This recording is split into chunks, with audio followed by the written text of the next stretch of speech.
Hello everybody, my name is Ray. Welcome to the Evangelical Dark Web. Today, we're going to be talking about the Catholic Church and a statement they put out regarding blessings to homosexuals, and did they bless homosexual couples or authorize the blessing thereof? And we're going to be answering that question. The short answer is not quite, and the long answer is really long. So we're going to kind of take it down in between that and hopefully give some discernment on what's going on with the Catholic Church as it stands on this issue. This is important as Protestants, because this is mostly a Protestant audience, to acknowledge what's going on in the Catholic Church if you are going to debate Catholics, but it's also good not to straw man or use bad media coverage of what's going on in the Catholic Church, because this story has a lot of bad coverage, specifically by the Associated Press, which is a very liberal outlet, by the way. But the Associated Press has clearly misrepresented what's going on. I believe that is purposeful, but it's also Pope Francis who's also purposely being confusing at the same time, which has led to a lot of this. So we're going to break it down. This is just the latest development of compromise, I think.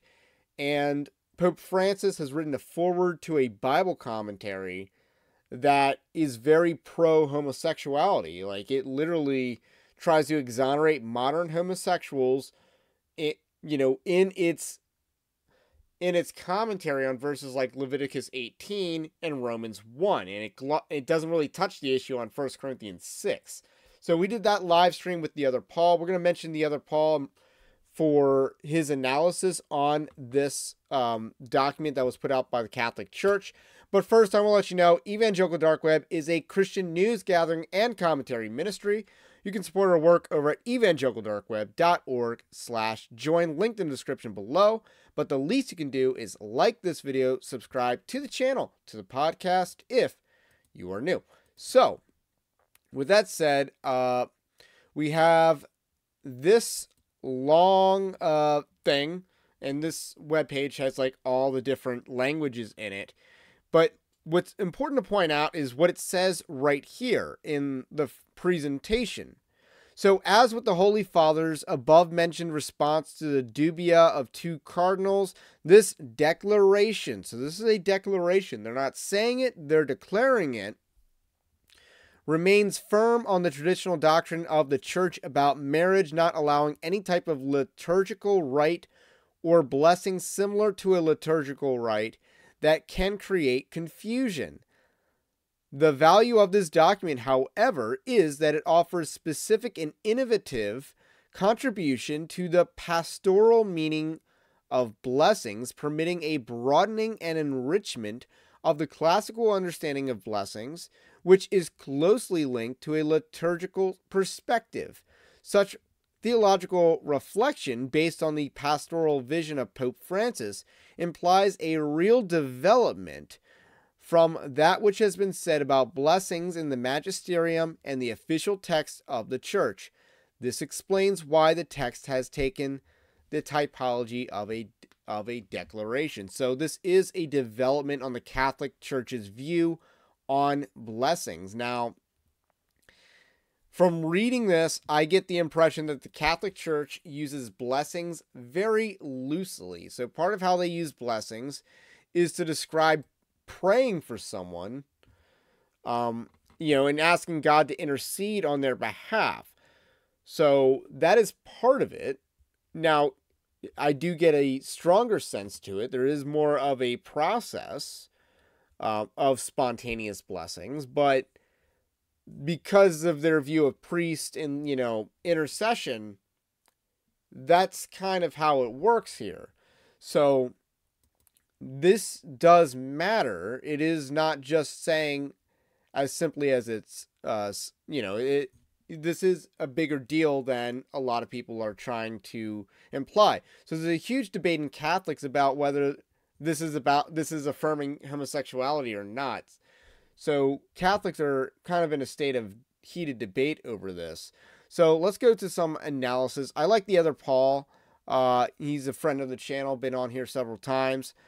And he said, my own too long didn't read after having read it just now. Number one, blessings of same-sex couples and other irregular relationships are explicitly ordered not to be done in any liturgical matter. We saw that in the little excerpt that I read. They really stress that a lot. Or with any elements that could make it resemble a marriage ceremony in any way. Like it talks about not being dressed for that. So you're not supposed to be wearing a wedding dress if you're a gay couple being blessed, because that would be inappropriate according to the declaration, I should say. Number two, nonetheless, God's grace and blessings are condescending, do not require complete moral purity. That seems kind of like a basic, that's a truism. Number three, those in irregular relationships, including same-sex ones, possess positive elements. And yes, it does say that there are positive elements to homosexual relationships. So that's bad. That is bad. It does say that.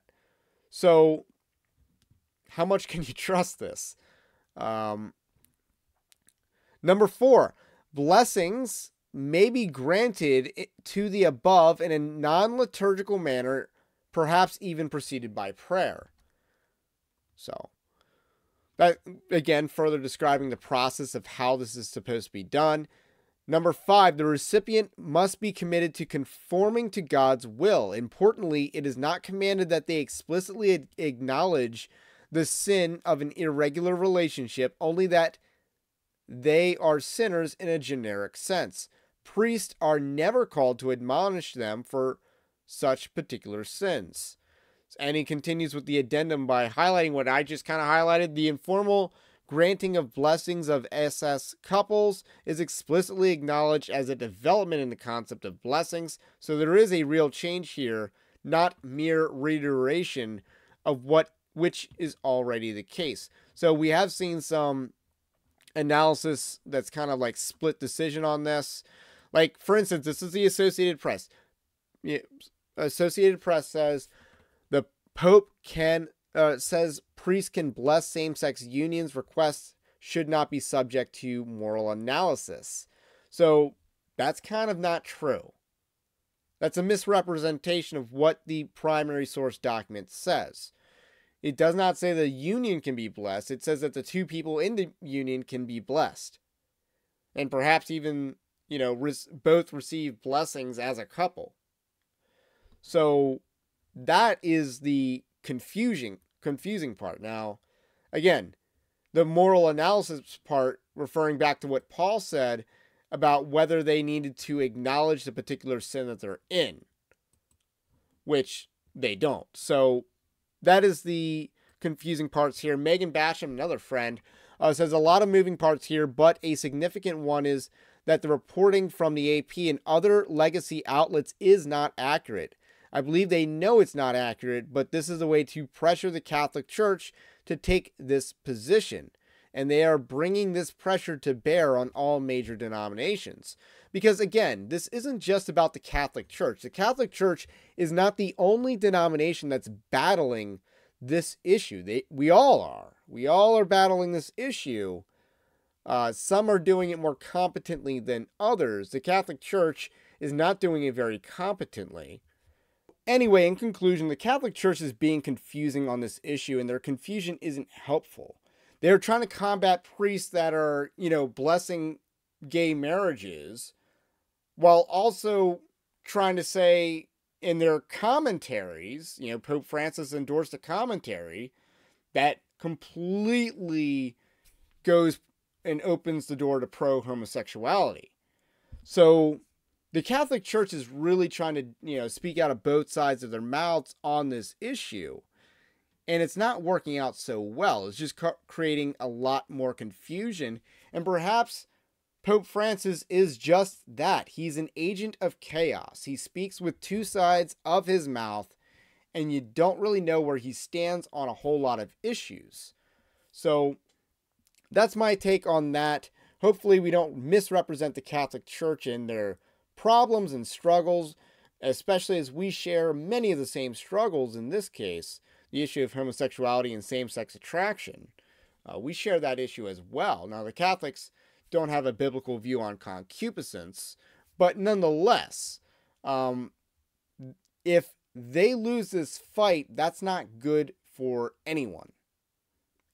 So that's all I got to say about that for now. My name's Ray. This is the Evangelical Dark Web. If you like this content, subscribe to the channel if you're new. Until then, have a blessed day. We will catch you on the next one.